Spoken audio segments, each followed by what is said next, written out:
This September recap will contain the most content mods I've ever showcased, including some exciting new ones that you should be looking out for. As always, let's go in alphabetical order and timestamps are below. Aequus doesn't really have much to show for this month, with a planned Krabson resprite as well as an AI rework planned for the future. And something really interesting is their support for RGB keyboards. This is the Omega Starlight, and I think this will be such a cool idea and definitely a first for Terraria. Now, a mod you probably weren't expecting is Ancients Awaken. Along with their beta release around 6 months ago, we have an update to the Inferno biome, in which deep below will spawn hot springs that will damage the player. And following from the Maya's Dread Moon, the Inferno's Morning Sun, and the Void biome teasers, the latest biome glow up includes the Blighted Mushroom biome. I don't expect this mod to be updated as frequently, but a mod that has received plenty of updates is Calamity.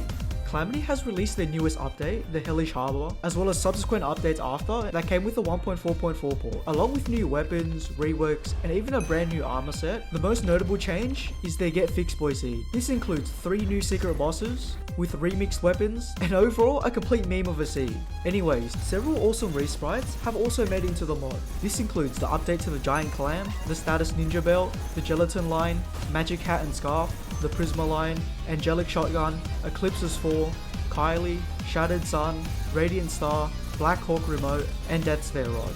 There was also a suggestion reworking the Elemental Launcher that looks like it will be making its way to Calamity, from a basic Rainbow Flamethrower to this Elemental Soul Launcher, which will make for a pretty interesting weapon in my opinion, and definitely a first of its kind.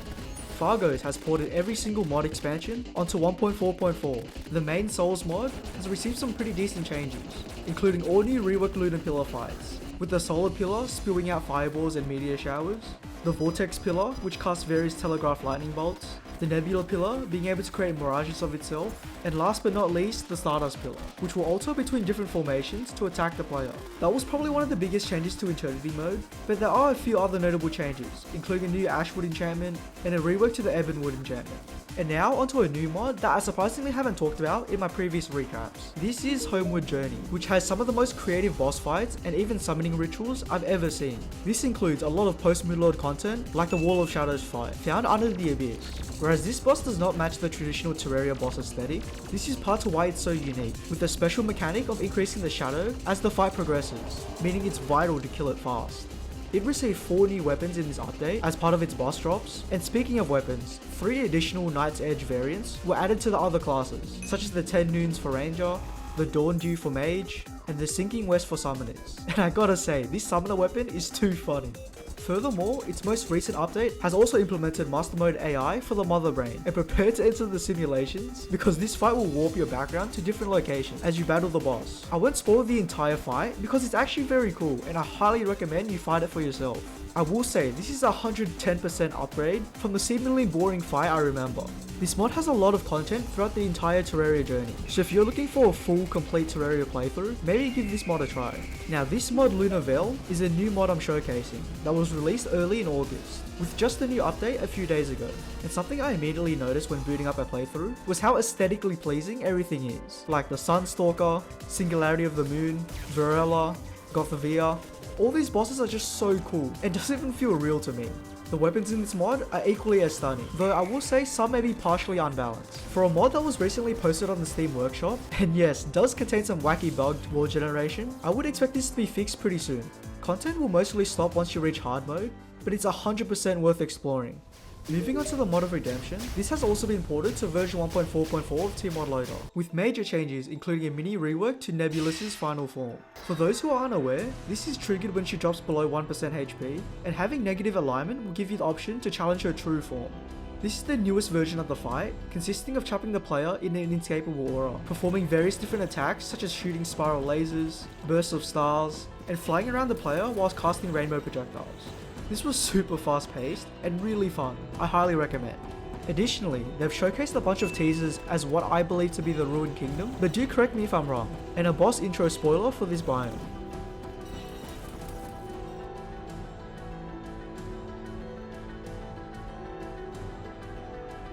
There is still no release date for the full 0.8 version, including the Ritualist class. However, these changes, along with the changes from the previous months, all look really exciting. Now, world generation from the Remnants Mod is further expanding, with teasers of a new marble structure and adding more life into the jungle, expanding on the previous month's marble expansion and jungle temple expansion.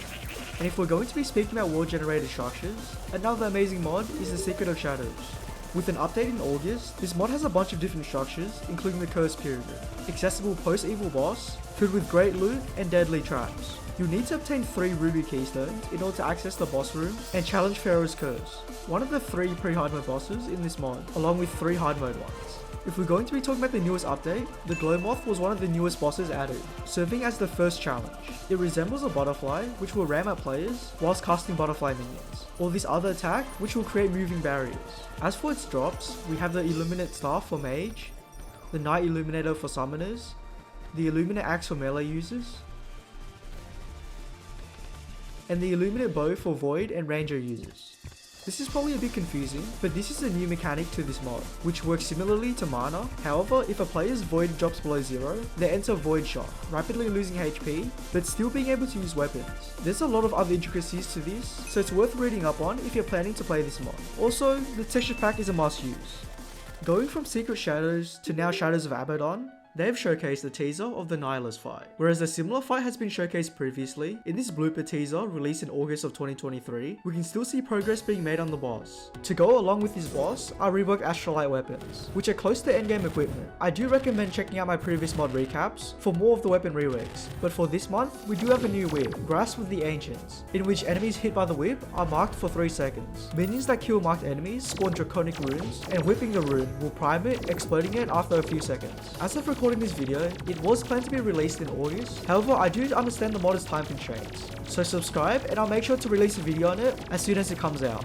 Moving on to Starlight River, August came with a major update to the mod, mainly adding a bunch of summon related content as well as early support for multiplayer. Beginning with new summoner weapons, we have a new Sentry, the arms dealer's defense system,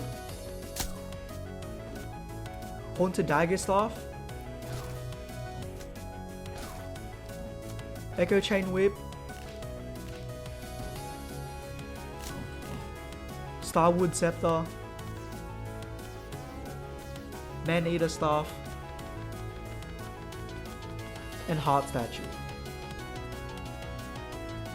Along with these new minions and sentries to play around with, they've also implemented summoner related accessories. I'll only be talking about the mana bonds, which actually grant minions their own mana bars, in which every unique mana bond will give your minions unique effects. The one I'm currently showcasing right now is the Shock Bond, giving minions lightning based attacks that sunder armor. A pretty interesting set of accessories, but I'm super happy that summoners finally get the love in the Starlight River mod. Now moving on to the Stars Above mod, the Stained Silver update released, which means it's also been ported to the latest version of T-Mod Loader. Among many reworks and Stellar Nova changes, this reworked the Warrior of Light fight, a post-Moonlord boss now becoming a bullet hell battle, with various different attacks. Similar to other bosses, he will predominantly remain stationary whilst charging attacks, but this does not draw away from how hectic this fight can be. And when you drop him low, there'll be a bright cutscene indicating the Warrior of Light's final phase, equipped with even stronger attacks. He'll also use your Stellar Novas against you, being able to cast Owl's Laverton, Guardian's Light, and even the Garden of Avalon, significantly blocking incoming damage. And I know this mod doesn't prioritize difficulty, but this was definitely an exception. You can watch my previous recap for a rundown of the content in this update, but in regards to upcoming content for the Stars Above, we have weapon concepts including the Gunbit Staff, Dragalia Found, Weave Dancer, Rebellion Blood Author, 2 Crown Bow, Orbital Expressway Plush, Candied Sugar Ball, Star Phoenix Fuel, Legendary Shield, String of Curses, and Cloak of the Arbiter. As of editing this video, only the gameplay footage I have is for the Gunbit Staff, giving the player a powerful rifle to blast away foes, or being used to apply a defensive matrix. That's all the spoilers I have for the Stars Above, so now let's move on to the Terraria Overhaul mod. As you would expect from the title of the mod, this new 5.0 Beta 13 update introduces even more changes to vanilla Terraria. Nitpicking out features from the changelogs, the main one that comes with this update includes an archery overhaul, in which bows can once again be charged up using the right click function, scaling damage, knockback, based on time spent charging. Other changes you can expect include tree falling animations, player gore, and muzzle flashes from weapons. Thorium has been ported to 1.4.4, however this update does not include any of the thorough reworks or other content I've shown previously. There is however more in-depth spoilers for the reworked Borean Strider being turned into a massive tundra spider, and as someone with arachnophobia, this was definitely hard to edit together. Furthermore, we have some concepts of human NPCs you can expect as well. The final mod in this recap is the Vitality Mod, with the 1.3 update introducing a new Blood Hunter class, utilizing the Movalent damage type, with weapons such as daggers, staffs, whips, and scrolls. This works by building up your bloodlust meter by collecting blood clots from your enemies. This will generate stakes, and right-clicking will perform powerful attacks, consuming stakes. There is a surprising amount of content in this update, and even though there is a lack of bosses compared to some of the other mods on this list, just scrolling through the changelogs, there is definitely something for you to enjoy. So that was it, goodbye.